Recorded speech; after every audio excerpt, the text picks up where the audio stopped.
Hello, I'm Jared Zwicky, the Coordinator of Public Safety Programs here at San Joaquin Delta College and the Academy Director for the Police Officer Academy. In 1981, the California Commission on Peace Officer Standards and Training certified San Joaquin Delta College as a presenter of their basic police officer program. The design of this program allows students to maintain a full-time or a part-time job as they attend the Academy during the evening hours and on weekends. Over the past 24 years, Delta College's Police Academy has graduated hundreds of students who now work for law enforcement agencies throughout California. The training offered prepares students mentally and physically for the challenging job as a police reserve officer, deputy sheriff, or peace officer. Delta College offers a 9-month program that begins in January and ends in September. When a student graduates, they are eligible for employment in any law enforcement agency in the state of California. The training is difficult and demanding. The academic and physical standards are high, but once the training is complete, students find that they are prepared to embark on a rewarding career in law enforcement. Let's see what it takes to be a cadet in Delta College's Police Officer Training Program.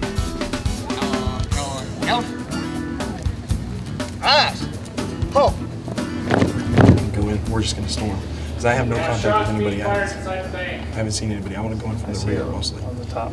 Okay. Step back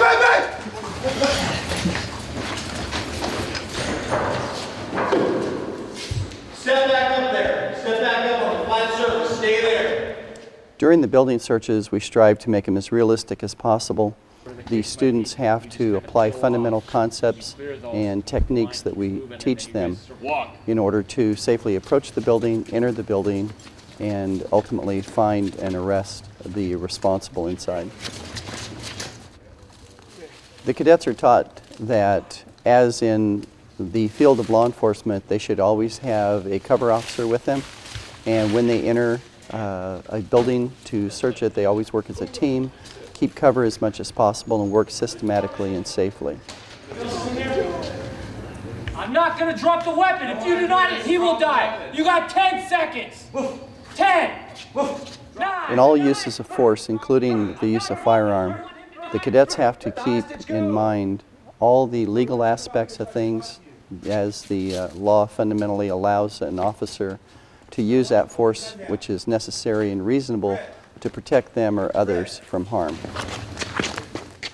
Now, it generally holds true that officers rarely have to use their firearm in the scope of their duties, but if that occasion ever does come about, it's critical and you have to make the proper decisions.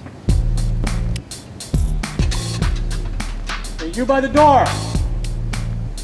Put your hands up. Let me see your hands. What's going on? Robbery in progress calls can be quite complex in that you don't know who might be the clerk or who might be the responsible committing the robbery. Come walk over here towards me. Keep your hands up, all the way up. And so these require the students to respond in a very confident manner and observe the basic safety rules at all times, and to deal with the people as individuals. So what are you doing here, sir? I'm trying to get in. Okay, well, they're closed today. This is my girlfriend's house. No.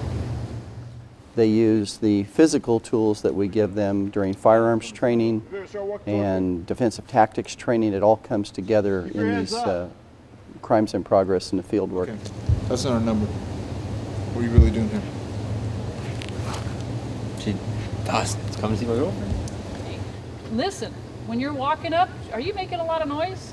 You're gonna make a certain amount of noise. Your gun belt's gonna squeak a little bit, but it's nothing like hearing the clank, clank, clank of a set of keys, you know, with every step you take.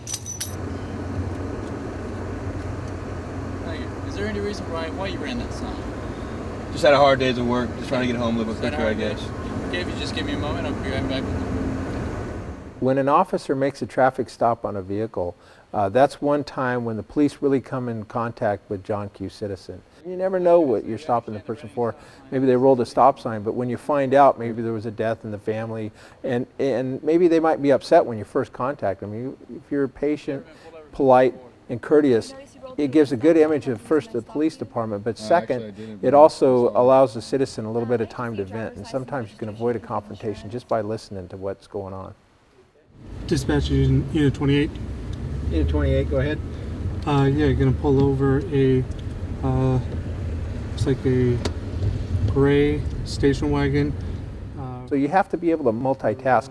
There's a number of things that an officer has to do. They have to know their street location, they have to get on the radio and contact dispatch, they need to turn on the lights and motion the driver to pull over to a stop. Good afternoon, sir. Good afternoon. Officer Schwartz, Lone Police Department. I pulled you over because you ran that stop sign back there. Did you notice you did that? No, sir. I just got off. Many officers are unfortunately killed in the line of duty because they use poor tactics when they get out of the vehicle. So one of the things we cover as important safety tips as far as simple as checking your rearview mirror before you exit the vehicle. And when you get out, allowing yourself a safety corridor so that you can approach a motorist vehicle in some relative safety without having to worry about being hit by an oncoming vehicle. Evening, sir. Deputy Oldham, Anytown PD. How you doing? Good. I stopped you for running a stop sign back there. We do daytime and nighttime training. We look at unknown risk stops and high risk stops, and we break them down point by point. Interview site? No, I don't think I'm gonna cite him today. Just let it be a good lesson learned. Driver, turn the vehicle off. With your left hand, take the keys out of the ignition and throw them out the window. Open the door with your left hand using the outside handle. Keep your hands out the window where I can see them. There are certain tactics that we use when we approach the vehicle, ordering the occupants out of the vehicle, maintaining a safe distance from the vehicle, maintaining a position of cover or concealment, the position of your firearm when you're holding it pointed at the car, and not exposing yourself to hostile fire, or at least the minimum. Keep coming. Keep coming. So we actually practice this hands-on. We evaluate how well the cadet responds to the training. Alrighty, sir. Everything checked out okay? I'll go ahead and let you off with just a warning this time. Yes, sir. Okay, here you go. Here's your... And have a nice day, and drive careful, please. You too, sir.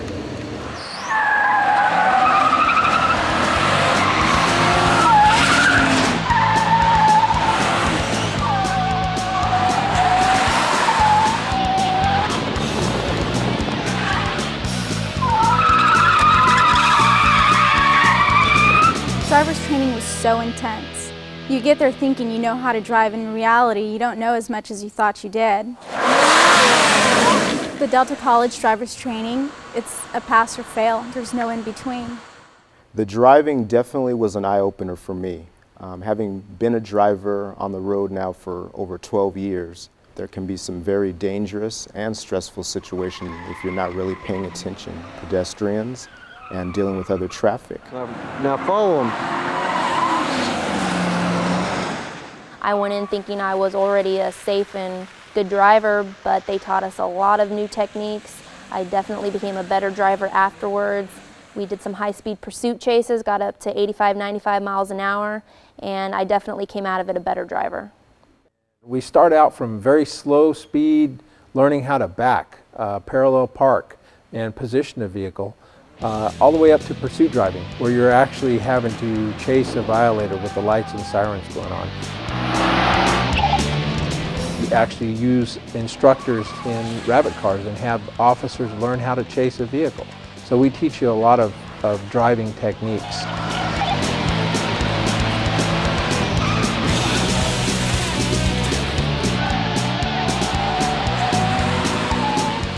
There's a lot of things that have to happen, and rather quickly. Giving out your location on the radio, broadcasting back and forth to dispatch. Pursuit driving is one of the definite hands-on part of the academy.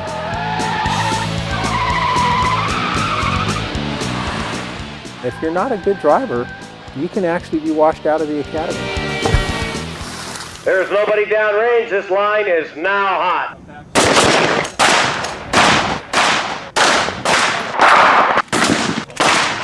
Ceasefire! Ceasefire! Ceasefire!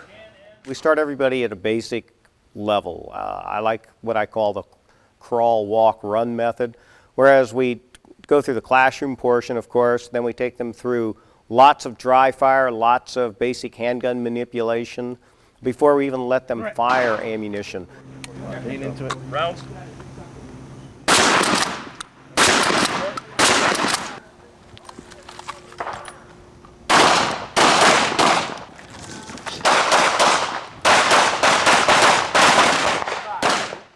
When we do fire ammunition, I put them up close to the target and where we can see where the bullets are impacting the target, and then work with those cadets that are having difficulty.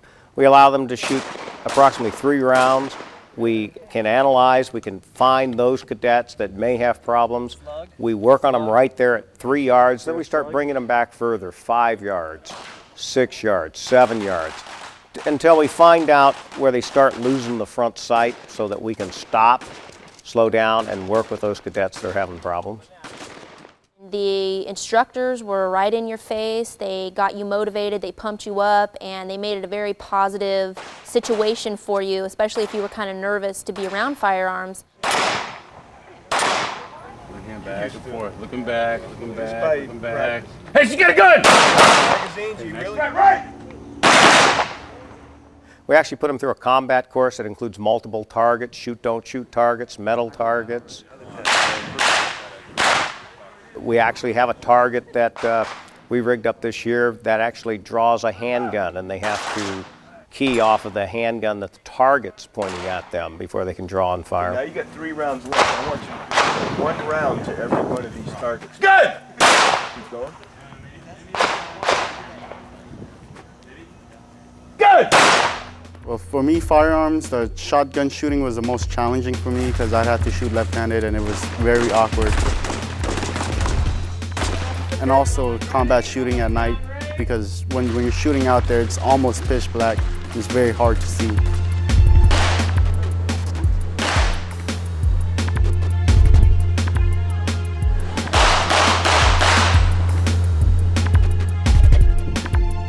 When we were done with firearms, I just felt so excited because I had surprised myself at how well I had done. I had gone in there not knowing how to even hold a gun, and I came out being a 12 shot by 12. You know, I hit all the targets all the time, and it was just incredible. It was awesome.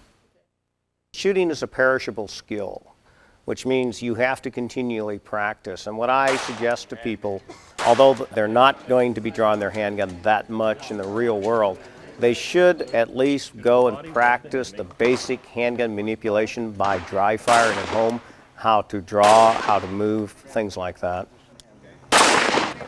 Make that weapon safe. Take it!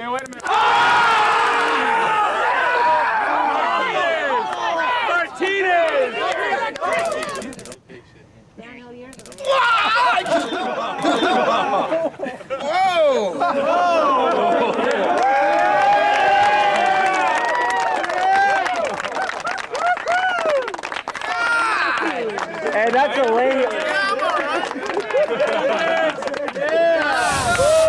You can do it. Little further. Just to hang in there. Little further. Don't run. Don't run. Don't run. Spread them out. Spread them out.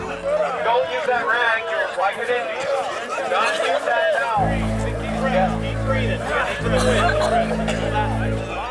During chemical agents training, they expose you to a gas, the OC gas, and the effects are just, you can't breathe, you feel like you can't even get a full breath, you just feel like you want to cough, you're spitting up, and once it's over, it's just all you want to do is gasp for air, and it just, within a few seconds, it's all gone. You can't even feel any of the effects. Well, chemical agents was the worst experience I've ever had in my life. I mean, going through that CS gas was very torturous, and one of the instructor's jobs was to tackle you if you ran. She had a gas mask on, and I mean, I thought about running, but I just didn't want to find out what would happen if I did run. During chemical agents training, we expose all cadets to 2 different types of riot control chemical munitions, CN and CS. We have them put on and clear chemical agent masks. It's going to be a beautiful day. Have them walk through clouds of chemical agents so that they understand that they will survive. Oh yeah, that's some good stuff right there. Woo! Let's do it again. Just pat. Remember, don't rub because you're rubbing the chemicals in. Good. They learn how to decontaminate not only themselves, but subjects that may become exposed to chemical munitions, so that they understand what a subject that may be exposed to chemical munitions may be going through, and so that they understand how to decontaminate and provide certain comfort for the subject also. We do about 3 hours of classroom training prior to the actual field exercise with chemical munitions. We begin all classes always with safety considerations, not only of the chemical munitions, but of the devices that you use to distribute chemical munitions. Good shot.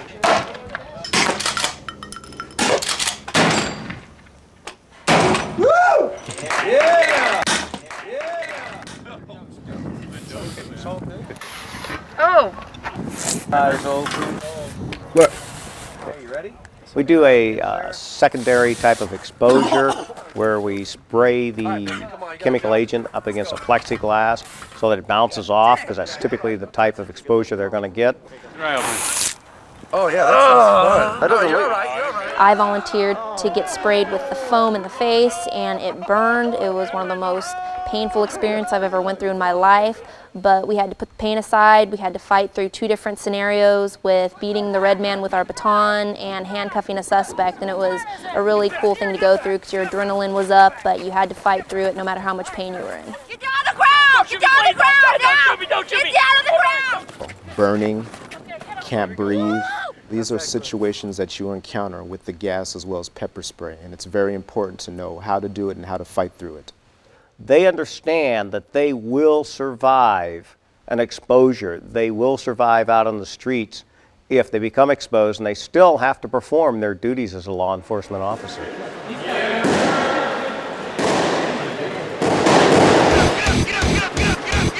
Good job, ready?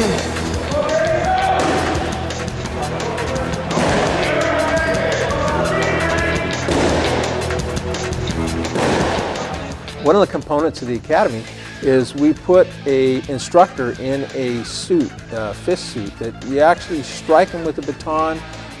They're coming at you aggressively, and then you have to use the techniques that we taught you to defend yourself and ultimately take this person into custody.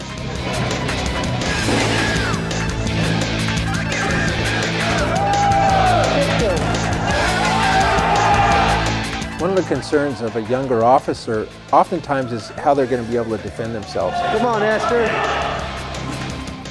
And we'll teach you some techniques. They're based on Aikido that help negate size and strength and actually give you confidence in handling yourself out there on the street. See that baton on the forearm, not on the bicep, not halfway up the arm up here.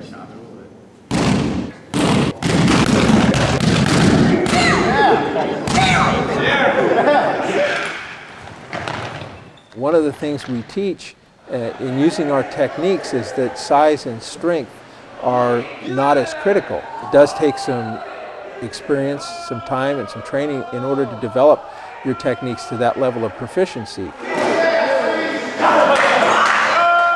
Size still matters in a fight, but with the proper technique, you can counter that. Reese! Yeah! One of the main points that they went over was how much control you actually needed to subdue a suspect, and they introduced different techniques that just took the most minimal amount of pressure, like rear wrist locks, and you can totally control a suspect. Instructors really knew their stuff, and it was really fun, but at the end, I mean, you're just worn out and dead tired. When you come to defensive tactics class, it's going to be very strenuous activity, so you need to be in good shape.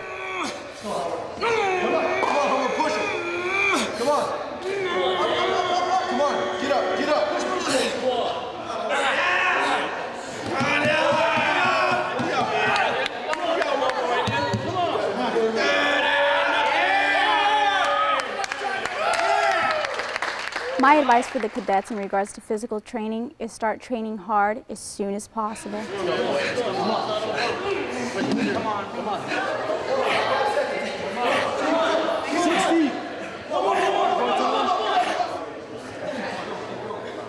During our physical fitness training, we went over a lot of different areas of fitness. We went over muscle training, endurance training, and went over different areas of the post requirements that we need to pass the academy with. One more. It hurts, but one more, you're done. Come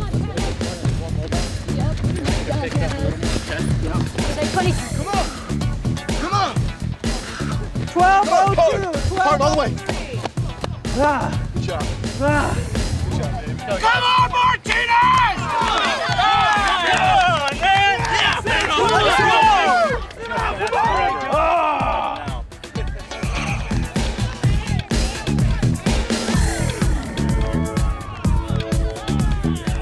Now, the wall I didn't think was going to be too hard of an area to pass, but it was definitely intimidating. It's all yours, baby. Come on, Mark. Come on, Mark. Come on. Come on. The most challenging part of physical fitness was the weightlifting. You have to be able to bench press your own body weight, but I did accomplish that. I bench pressed my weight, and it felt really good to accomplish that goal. Let's go, man.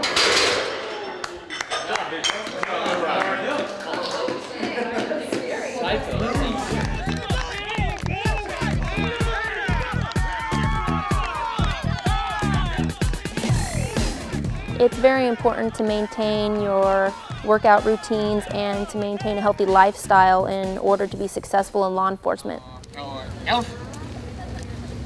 Eyes. Pull. Open ranks. March.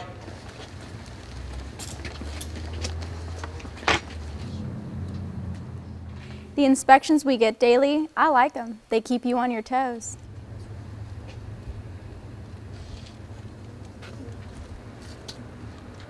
Roll calls happen every day at the beginning of the class, the first thing in the morning or in the evening, depending on when the class will start.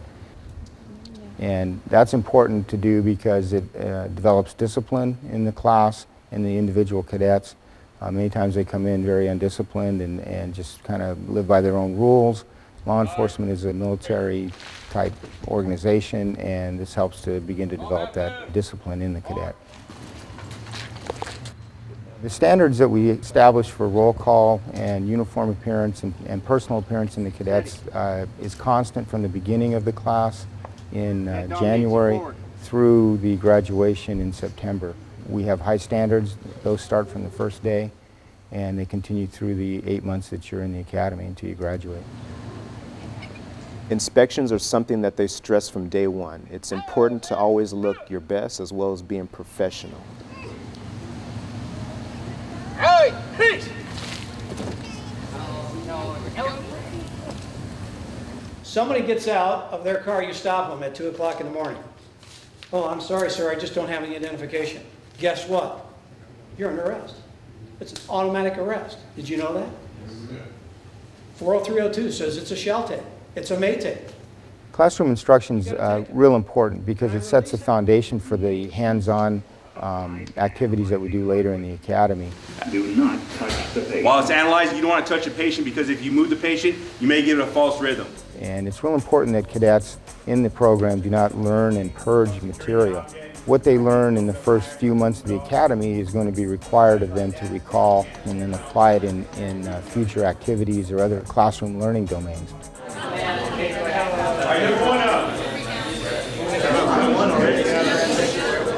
Toothache too.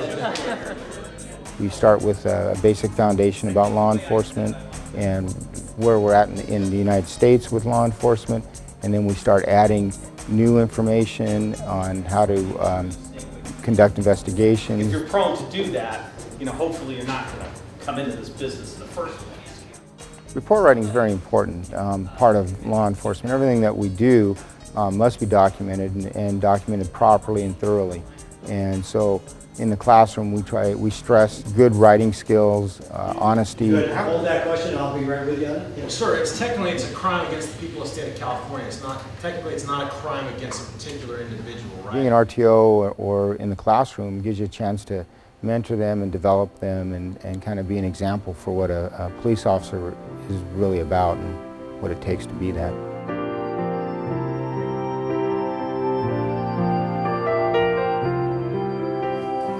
I will never act officiously or permit personal feelings, prejudices, animosities, or friendships to influence my decisions.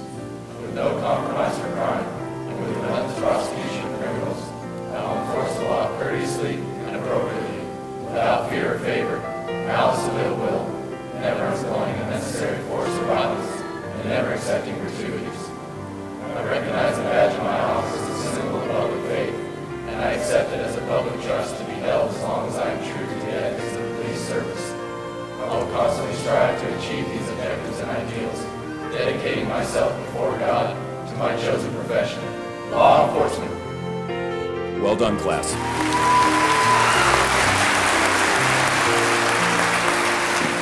I'd like to ask you to keep something in mind the next time you see a law enforcement officer. You are looking at an individual that has undergone probably the most rigorous academic and stressful physical training that anyone can undergo in any kind of educational program. Our goal here at Delta College is simple: to prepare the very best law enforcement personnel for a community that deserves nothing but the best.